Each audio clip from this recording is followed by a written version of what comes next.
Добро вечер. За еден месец ќе биде добро вечер. Ова е емисијата во Центар на YouTube. Јас сум Васко Ефтов, а вие сте на вистинското место.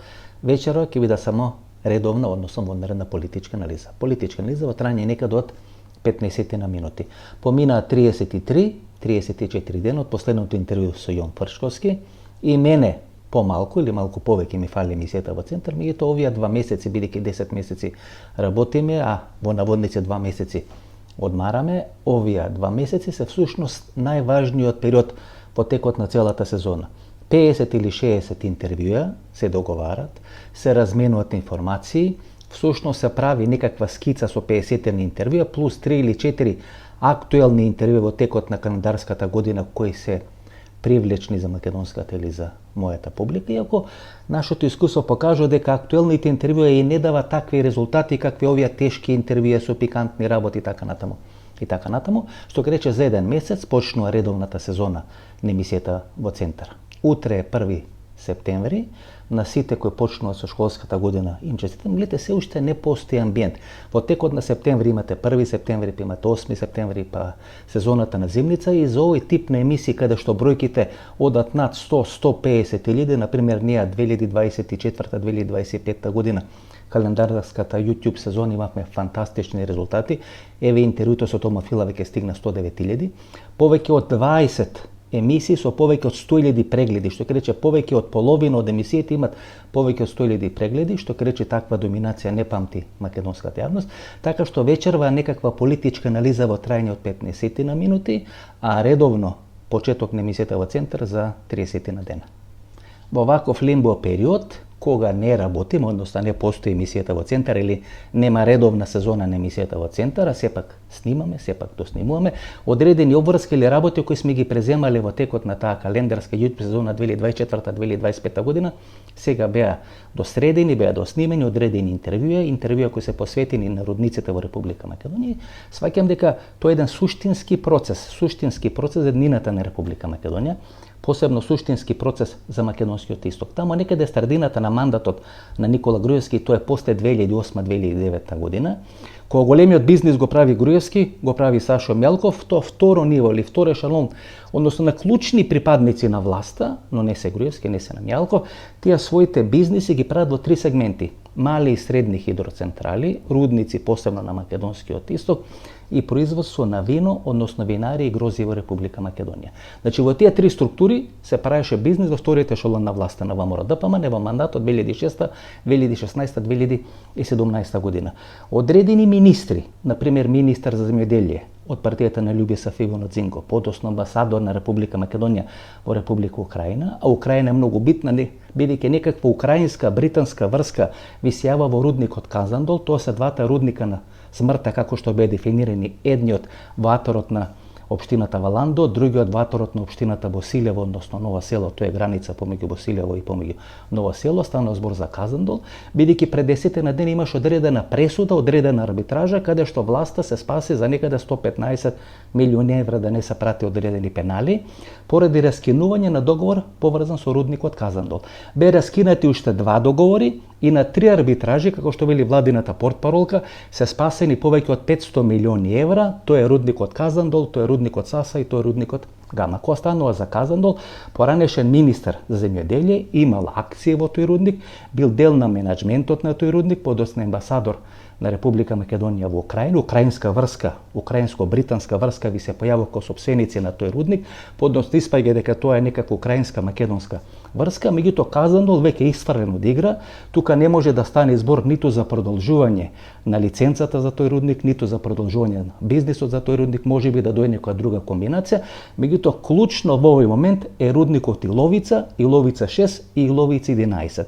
Тоа се наоѓа тамо некаде на границата помеѓу општина Босилево и општина Ново село. Тој кој ќе може да вложи во тој рудник треба да биде еден сериозен играч со сериозни проекти. Или тоа што некаде пред 20 на години го кажуваше Добрица Чосич, српскиот писател и председателот на СР Југославија, дека треба да се респектира 2 права: биолошкото право на албанците и историското право на србите, и со респектирање на тие 2 права да биде решено косовското прашање. Што сакам да кажам?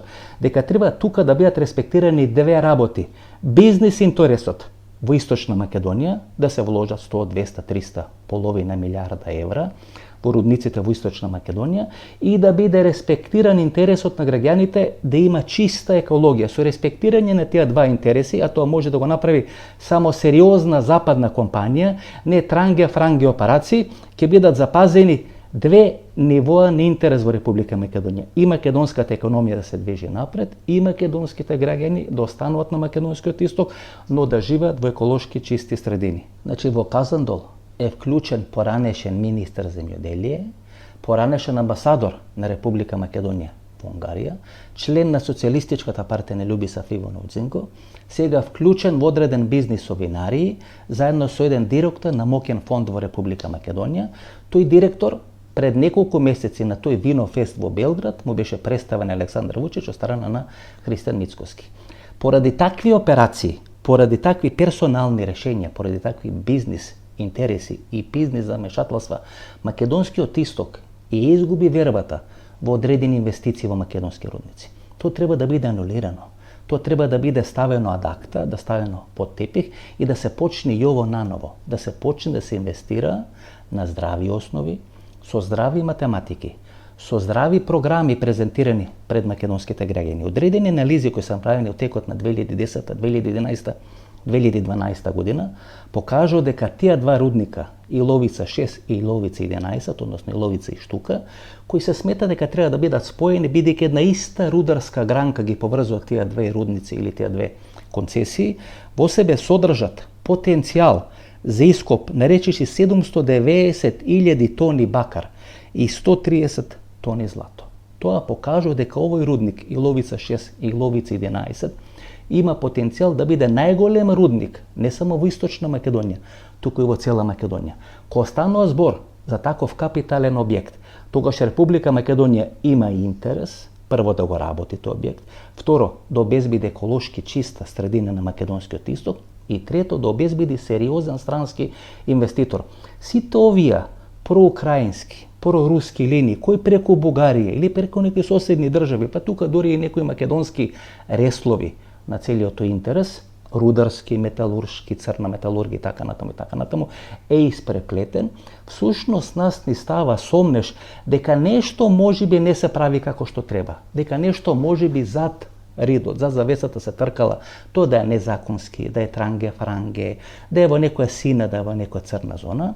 И ако се сетите тамо некаде пред 20-25 години, кога Љупчо Ѓоргиевски премиер на македонската влада, а Никола Груевски министер за финансии, како одеше продажбата на рудникот Бучим, иако тамо влезе бугарски мултигруп, беше изваден еден каубоец, кој всушност беше презентиран тука како одреден инвеститор од Соединетите американски држави и после неколку месеци се види дека ниту станува збор за и од инвеститор, дека бугарски мултигруп Илја Павлов е вклучен во продажбата, односно купувањето на рудникот Бучим.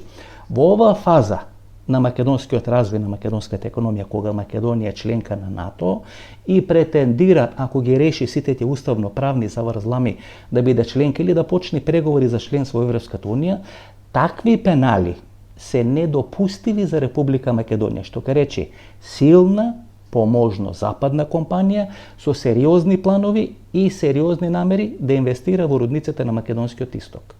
Во конкретниот случај, кога веќе не постои рудникот Казандол, станува збор за Иловица 6 и Иловица 11, или еден рудник со две концесии, Иловица и Штука. Иловица се наоѓа на територијата на општина Босилево, Штука се наоѓа на територијата на општина Ново село. Значи тука на границата помеѓу Ново село и помеѓу Босилево. Тамо некаде пред 100, 105, 110 години, тука оди линијата на разграничување помеѓу поранешното кралство на Срби, Хрвати и Словенци и Република Бугарија. После Првата светска војна, Версајски мировен договор, па има продолжување Нејски мировен договор. Со Нејскиот мировен договор, тој дел на територијата на денешна Република Македонија, кој до Првата светска војна е дел на територијата на Република Бугарија, се враќа назад во кралството на Срби, Хрвати и Словенци, подоцна кралството Југославија, па СФР Југославија и денешна Република Македонија. Тој дел на Република Македонија, кој во основа е земјоделски дел, веројатно со право се плаши дека отварање на одредени рудници може да ги загрози еколошките стандарди, еколошките принципи, правила, донесување, така натаму и така натаму. Иако одредени искуства покажат, бидејќи стана збор за површински коп, тоа не се рудници од типот на Алексинац, кои се со одредени ходници, кои се со одредени тунели копани длабоко во земјата, туку стана збор за површински коп на рудници од типот, да речеме, на Бучим или од типот, не знам, на Сувидол, односно на рек Битола.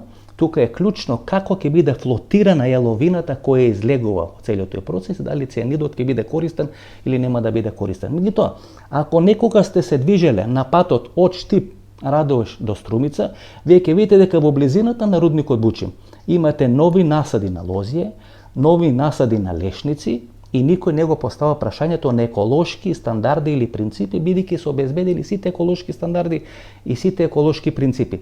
Што ке речи, ако се испочитува правилото на една од последните влади во Република Македонија, дека црна металургија, тешка металургија, а во таа рамка влегуваат и рудниците на македонскиот исток, не смеат да бидат оддалечени повеќе од 5 километри од градските или селските средини, и ако биде почитувано тоа правило, тогаш ќе бидат запазени сите еколошки стандарди. А ако се вложат 300, 400, 500 милиони евра, какви што се проценките, тогаш ќе бидат споени во едно тие две права. Правото на чиста средина, на екологија и правото на здрав, добар живот, успешна бизнис приказна во Република Македонија. Иако ние постојано мислиме дека тоа само нас не се случува, дека ние сме исклучок, дека ние сме некое село без кучиња и дека само кај нас тоа се случува, го нема на ниедно друго место во светот. Ваков тип на рудници, како и Ловица 6 и Ловица 11, има 25.000 во светот. Во Шведска минатата недела, во градот Кируна, каде што е најголемиот рудник за производство или копање на железна руда во Европа, во присуство на шведскиот крал е дислоцирана црква која е изградена 1912 година, значи тој е градот Кируна, црква која тежи 672 тони, значи во присуство на шведскиот крал, бидејќи таму се најдени нови неоѓалишта на железна руда и поради одредени сеизмички проблеми е дислоцирана таа црква на оддалеченост од 10 километри. Што ке рече, бизнисот и екологијата одат рака под рака. Во оној момент кога ќе се најди ново неоѓалиште на железна руда, а тоа носи профит, тоа носи пари, тоа носи бизнис, но да не бидат загрозени сеидмички, еколошки, било какви права или стандарди на граѓаните, во конкретниот случај на Шведска, е дислоцирана црква тешка 672 тони. Тоа беше спектакл, ставена на одредени носили, ставени на одредени машини, на одредени огромни камиони, дислоцирана 10 километри, со огромни почасти, со огромни спектакли. Да, навистина имаше одредени протести на шведските еколошки друштва. И тоа е суштината на целиот тој процес. Еколошките друштва се неопходни во сите овие процеси. Знаете, тоа што постојано го кажувам како лупење на крометот. Вие треба да имате леви екстерни партии кои ќе тежат 3, 4 или 5%, десни екстерни партии кои ќе тежат 3, 4 или 5%, и тие да ви ги дават маргините. Тие со своето присуство постојано да ве предупредува дека треба внимателно да работите, внимателно да го одмерувате своите потези. Но ако тие станат мејнстрим процеси или тие се главни во процесите, тогаш настанат одредени проблеми. Тие еколошки друштва и одредени политикански замешателства во целиот овој бизнис всушност направија тој бизнис да биде омрзнат кај македонските граѓани.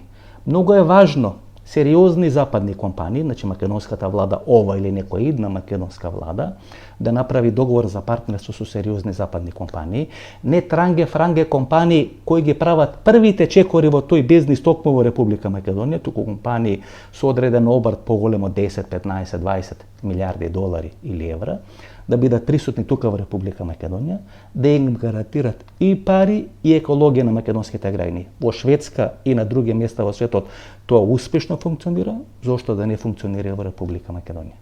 Значи селото Иловица, тамо на некаде на таа граница помеѓу општина Босилово, значи тоа се наоѓа во општина Босилово, тоа е на граница помеѓу Босилово и помеѓу Ново село. Општина Босилово и општина Ново село. И еве ги статистичките податоци за тоа место, односно за селото Иловица. 1900 година, што ќе рече пред 125 години, тоа имало само 968 жители. По 1905 година паѓа на 224 жители. 1948 година има 1267 жители.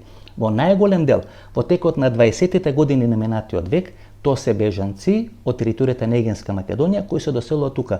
Селските гробишта тоа го потврдуваат. 1953 година бројот на жители се зголемува на 1373.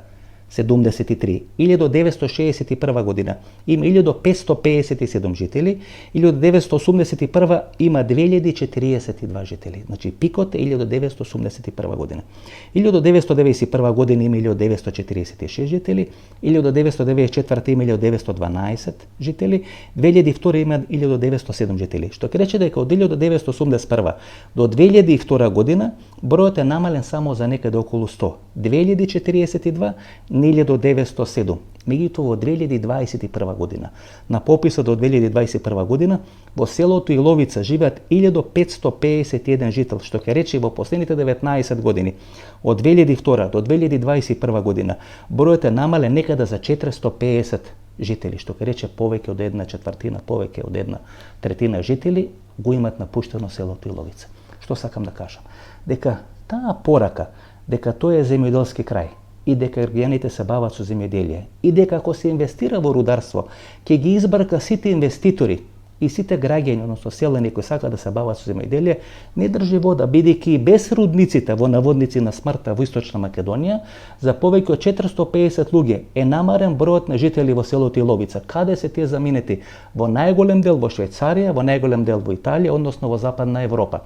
За да се вратат тие млади луѓе, за да дојдат нови луѓе и да се зголеми бројот на жители на Македонскиот исток, се неопходни инвестиции.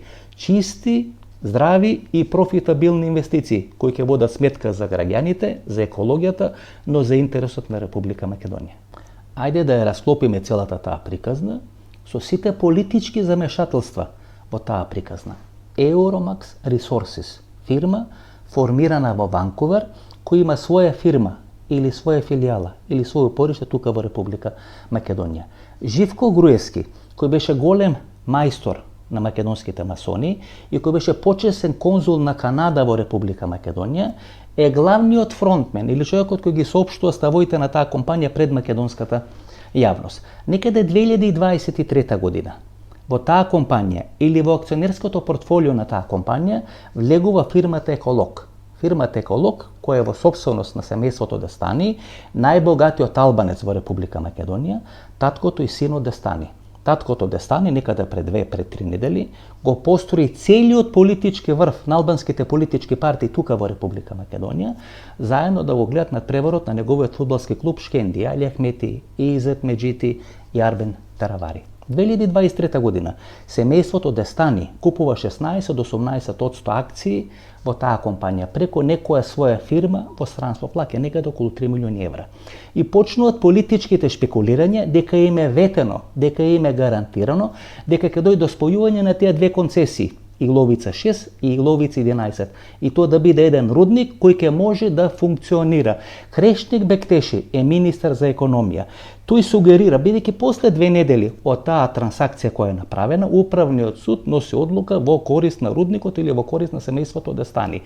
Крешник Бектеши ја информира македонската влада, погрешно информира македонската влада, и македонската влада носи одредена одлука во интерес на добивање зелено светло за почнување со работа на тој рудник. Меѓутоа, после неколку денови, кога се прегледува што всушност е одлуката на управниот суд и дека таа одлука на управниот суд или суштината или содржината на одлуката на управниот суд воопшто не одговара на тоа што Крешник Бектеши го сервира или го сугерира на македонската влада, има нова седница на македонската влада, која македонската влада ја поништува, ја сторнира својата претходна одлука и не дава зелено светло за спојување на овие две лиценци и за почеток на работа на тој рудник.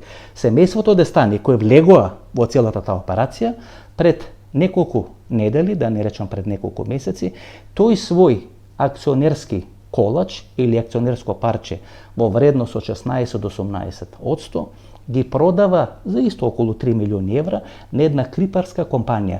Се проценува или се шпекулира дека газди на таа кипарска компанија се одредени бугарски бизнисмени, едни од најбогатите бугари кои се активно вклучени во рударскиот бизнис, не само во Бугарија, туку ширум Балканскиот полуостров, дека имаат силни релации не само со украински, туку и со руски капитал. Гледате како на мала врата рускиот капитал преку фамилијата Дестани, продажбата на нивните акции на еден од бугарските тајкуни влегуваат во рудници на македонскиот исток. Тоа треба да биде спречено. Еве таа кипарска компанија. Ние најдовме одредени информации за таа кипарска компанија, која е формирана на 2 јули 2024 година, значи неколку месеци пред да биде извршена трансакцијата, е формирана таа компанија на Кипар, претпоставам дека станува од одредена офшорка или одредена офшор компанија, како контакт, како лице за контакт на таа компанија. На веб страната на таа компанија е Марија Демитриу, телефон плюс 357 22 0227777. Таква компанија е сега присутна во рудникот Иловица. Ги купува тие 16 до 18% од акциите на семејството Дестани. Дава некаде околу 3 милиони евра. Толку може да се дознае. Ако се оди на Кипар и ако се следи тоа кипарско банкарско чудо, тогаш може да се открие кој може да има формирано таа компанија. Меѓутоа, во оваа фаза се уште нема информација, може само да се шпекулира. Ние ќе се обидеме да ви го откриеме или да ви го нацртаме фотороботот на бугарските играчи кои преку таа кипарска компанија се влезени во рудниците Иловица 6 и Иловица 11. Сега соодносот на акција 50% има ова компанија со седиште во Ванкувер или канадскиот партнер во целата ова инвестиција. Ова кипарска компанија таа има 50%, 50,21% во вкупното акционерско портфолио на ова Иловица 6 и Иловица 11. Ова кипарска компанија има 16%, ЕБРД или Европската банка за обнова и развој има 8,35%, одредени помали акционери Ричард Грифит се 6,63%, Екинекс партнер се околу 4,86% и менеджментот, значи менеджментот на луѓе, директори и така натаму е некаде околу 4,17%. И доаѓаме до таа бугарска компанија.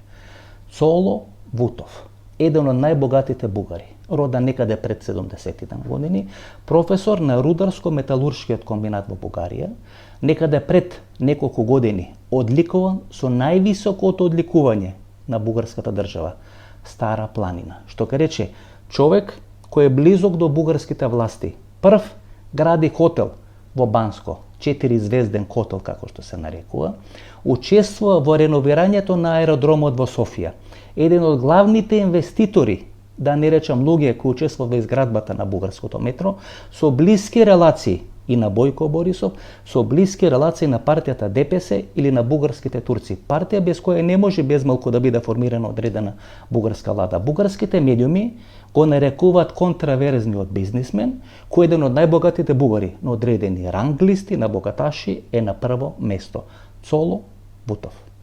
Еве како изгледа Цоло Вутов. Цоло Вутов или е денешната верзија на Илја Павлов некаде пред 25 години, кога Илја Павлов и неговата мултигруп го купува рудникот Бучим на македонскиот исток. Еве Factor.bg што пишува за Цоло Вутов, значи не пишуваме ние, пишува еден од највлијателните, најреспектабилни бугарски портали.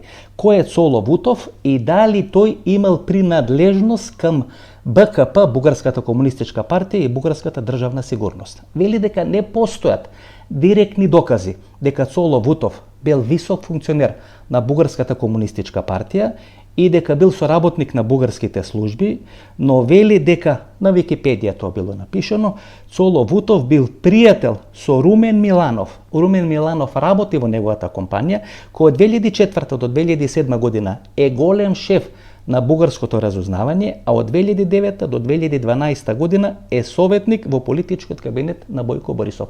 Цоло Вутов, кој тежи стотици милиони евра, кој има најголеми компании во Република Бугарија, сега е вклучен преку ова кипарска фирма со 16 до 18%, такви се шпекулациите, во портфолиото на ова компанија која има акционерска собственост во Иловица 6 и Иловица 11. Тоа ги плаши македонските граѓани. Кога на црно се прават, кога се прават одредени транге-франге операции, кога тие транге-франге операции ќе бидат адаптирани, ќе бидат исфрлени од игра, тогаш многу полесно ќе се најде решение на бизнис и на еколошките интереси на македонскиот исток. Што се случува 10-15 години во овој сегмент? Имате невладени организации кои всушност ја водат играта. Тие диктират, тие наметнуваат теми, тие наметнуваат прашање, тие наметнуваат содржина и суштина. Владата на СДСМ трча зад нив, владата на ВМРО-ДПМН е немокна да им се спротистави и имате политички или политикански структури, дали од Бугарија, дали еколог и семејството да стане. Крајно време е државата во своји раце да ја преземе целата игра, да ја преземе контролата на целите тие процеси, да ги почитува и да ги респектира еколошките движења, невладениот сектор, да ги респектира политичките влијања. Меѓутоа, бизнис и еколошкиот интерес да биде на прво место. На прво место да биде човекот, граѓанинот на македонскиот исток, да му бидат понудени добри плати, да му биде понудена добра бизнис инвестиција и да му биде понудена сериозна и респектабирана екологија. Ко тоа ќе се обезбеди на едно место, тогаш прашањето на рудниците на смртта веројатно ќе биде трансформирано во прашање на рудниците за живот во Источна Македонија. Тоа е суштината на целиот процес кој мора во наредниот период да доживее своја трансформација.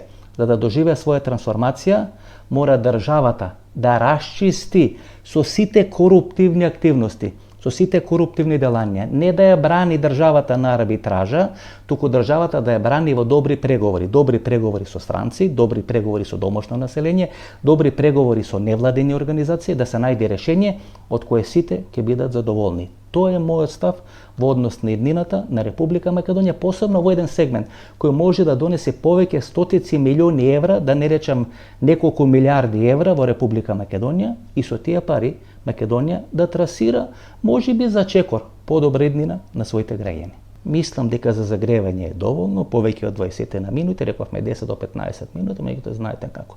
Кога ќе почнеме да правиме одредена анализа, тогаш 10 до 15 минути стана 20 до 25 минути.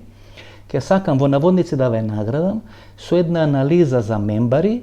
Анализата има работен наслов Скопје на вода или Скопје на дланка и таа анализа предизвика најголем интерес кај тие кои се мембари или се членови на мембаршип на YouTube каналот Васко Ефто. Дали тоа ќе направиме вечерва, дали утре вечер, понеделник некаде околу 21-22 часот, ќе одлучиме. Меѓутоа, за сите кои сте верни гледачи на емисијата во Центал, една редовна анализа посветена на рудниците на Македонскиот исток, плюс бонус анализа со работен наслов Скопје на дланка или Скопје на вода, некаква парадигма на Белград на вода во главниот град на Република Македонија. Што ќе рече за 30 дена, после овие две анализи, ново гледање со редовниот почеток на сезоната 2025-2026 на емисијата во Центар. Се гледаме.